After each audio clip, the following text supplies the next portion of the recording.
Allez, on passe tout de suite à notre dossier de la semaine avec vous, Carla Pastor. Bonjour Carla. Bonjour. On va s'intéresser à des magasins bio, les Nouveaux Robinson. Et oui, si nous en parlons cette semaine, c'est justement parce que les Nouveaux Robinson fêtent leurs 20 ans. Alors il faut savoir que cette enseigne est une coopérative qui a été créée en 1993 par un entrepreneur, Didier Legars, et le tout premier magasin se trouve à Montreuil. On va d'abord s'intéresser à l'histoire de cette enseigne avec cette première question. Comment, il y a 20 ans, on pouvait penser à créer un supermarché coopératif et bio? Et vous allez le voir que c'est d'abord une histoire de rencontre. Alors à l'origine, en fait, c'est vraiment le projet d'une personne qui s'appelle Didier Legars, qui est aujourd'hui plus dans la coopérative parce que c'était vraiment un entrepreneur et du coup il en a créé une nouvelle maintenant d'entreprise. Lui, il a vraiment rencontré des gens de l'association Nature et Progrès, qui est une association qui existe depuis très très longtemps et qui œuvre dans le bio depuis les années 60. Et vraiment ces gens-là, en fait, lui ont montré que le bio, c'était presque un peu l'avenir. Donc il a tout de suite opté pour le statut coopératif parce que ça offre quand même un modèle économique et social un peu différent. Donc il a réuni une base de consommateurs assez fidèles. Enfin, en tout cas convaincus par le bio il y a une vingtaine d'années, c'était pas non plus monnaie courante. Et du coup, ils ont créé la coopérative en juin 1993.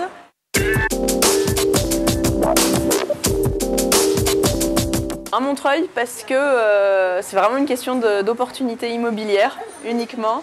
En fait, ils cherchaient un local de 200-300 mètres carrés et ils avaient très peu de moyens.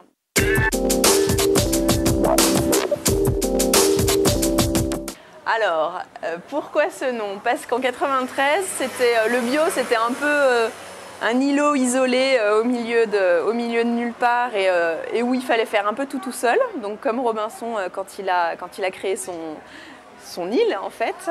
Et puis parce que, enfin du coup c'était surtout pour ça et parce que île de France et du coup c'était vraiment la référence à Robinson.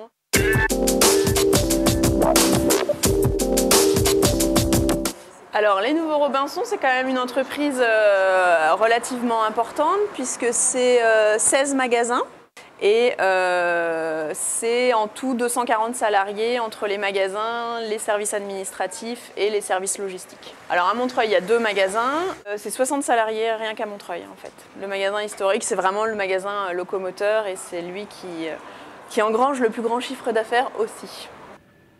Alors aujourd'hui, les Nouveaux Robinson comptent 16 magasins en Ile-de-France, ce qui veut dire que l'enseigne s'est plutôt bien développée. Est-ce qu'on sait, Carla, on consomme de plus en plus bio ? Ben oui, et Cédric, on peut dire que les Français consomment de plus en plus de bio. Selon l'Agence française pour le développement et la promotion de l'agriculture bio, en 2012, 64% des Français ont consommé du bio, dont 43% au moins une fois par mois, contre seulement 37% en 2003. On sait pourquoi on mange plus bio? Il y a des raisons particulières, parce que c'est plus sain, par exemple? Ben, c'est justement la question que nous avons posée aux consommateurs des Nouveaux Robinson. C'est mieux manger de toute façon, pas forcément manger meilleur. Mais mieux manger, oui. C'est-à-dire en question de goût, pas forcément meilleur. C'est pas toujours la qualité au niveau du goût. C'est pas indispensable. Mais en tous les cas, c'est manger plus sain. J'ai toujours mangé bio, je crois même quand j'étais petite, puisque tout était bio. Et j'ai continué, j'ai élevé mes enfants de la même façon. Et voilà, toute la famille est bio depuis... C'est pas une question de mode. C'est sûr que c'est beaucoup plus cher que ce qui n'est pas bio. Mais moi, je suis végétarienne, donc ne mangeant pas de viande, l'un dans l'autre, je m'y retrouve.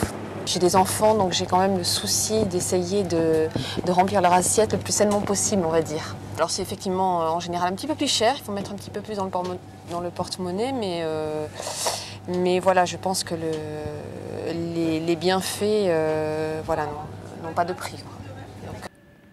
On l'entend de la bouche des consommateurs même de ces magasins. Carla, le reproche qui est souvent fait au bio, c'est que ça coûte plus cher. Eh bien oui, même si la plupart des consommateurs estiment que manger bio, finalement, c'est quand même manger plus sain, ça coûte quand même plus cher.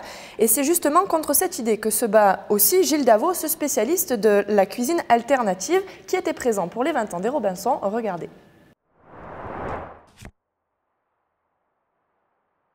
Gilles Davot est un spécialiste de la cuisine alternative. Pour les 20 ans des Nouveaux Robinson, il animait une conférence débat et un atelier dégustation les mardis 11 et samedi 15 juin. L'objectif, apprendre à se nourrir autrement. De manger autrement, de cuisiner autrement, c'est quelles choses simples et pratiques on peut découvrir qui vont peu à peu nous permettre d'avoir une alimentation de qualité, peu chère, diversifiée nutritionnellement. Et voilà. Pendant ces 2 jours, le chef a fait part de ses conseils, par exemple dans la préparation des légumes, comme le poireau. Vous voyez, quand j'ai des gens en cours de cuisine, ils achètent des poireaux, des fois bio, ou de circuit court, ou direct, souvent plus cher. Et il y a déjà ça qui part à la poubelle. Il y a déjà, si j'ai 1 euro de poireaux, j'ai 40 centimes qui partent à la poubelle. Il y a un moment donné, ça n'a pas de sens. Plus je vais vers la pointe, plus c'est riche en sels minéraux. Ces sels minéraux, ça donne du goût dans ma cuisine, ça donne pas seulement des apports nutritionnels, ça donne aussi du goût. Et pour donner du goût à ces plats, Gilles Davot a quelques astuces originales que certains pourront même tester. On va goûter ce sarrasin que je veux préparer dans un petit gratin à la bretonne, on va dire, avec des légumes, un petit peu de fromage dessus. Je vais montrer par exemple comment faire une salade avec du riz demi-complet et puis des petites lentilles. Et comment tout ça, ça peut sortir dans une salade composée à l'indienne, puisque riz-lentilles, c'est le plat de base indien qui nourrit presque 1 milliard de gens en Inde. Et pour ceux qui n'auront pas pu assister à la préparation de ces plats, il ne leur reste plus qu'à lire le livre de ce spécialiste en cuisine alternative. Allez, dernière petite info, sachez que les 20 ans des nouveaux Robinson se poursuivent tout le mois de juin avec des promos en magasin et un jeu concours. Merci beaucoup Carla de nous avoir mis en appétit. À la semaine prochaine.